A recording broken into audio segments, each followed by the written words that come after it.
Welcome back to Inside Gaming's extended coverage of PAX. We caught up with one of the boys at THQ to talk about Darksiders and chat with him about what makes the upcoming game stand out from the crowd. Take a look. Darksiders is an action-adventure game where you play as War, one of the four horsemen of the apocalypse. So, in the game, you're accused of triggering a false apocalypse, wiping out humanity before its time, essentially, which is kind of a big deal to this governing body called the Charred Council that maintains the balance between heaven and hell. Because of this, they strip you of your powers, send you back to Earth to kind of figure out who done it and get your vengeance and get your redemption. Darksiders is basically a badass Zelda.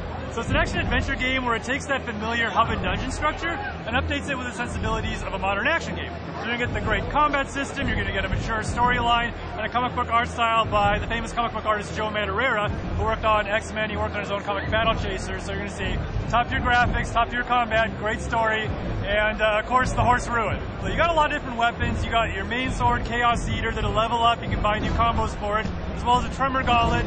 Those are always going to be mapped to the face buttons of the control pad, so you can chain those seamlessly together. We got a timing-based combo system, so if you just want to button mash, you'll be able to get pretty far in the game, but if you really want to master the controls, there's always new combos to learn that'll be more effective against your enemies. Also, you've got gear items, what we call the items that you get in each dungeon, and like a gun, a crossblade, a ghost hook, a lot of different items that you get, and those all chain seamlessly in combat. So you could kick an enemy up into the air with a sword, jump up after him, punch him with the glove, as he's landing, shoot him with the gun, hit the ground, pick up a car, and then brain him over the head with it. The Harvester, aka Death Scythe, we don't know where Death is, but we know where his scythe is, and you're going to get it only if you pre-order the game exclusively at GameStop. So that'll be a weapon on par with Chaos Eater or the Tremor Gauntlet. So that's going to be one of your main weapons.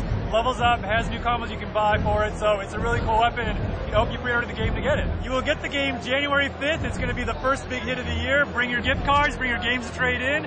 If you get a new system for the holidays, you're going to want a new game for it. So Darksiders is the one.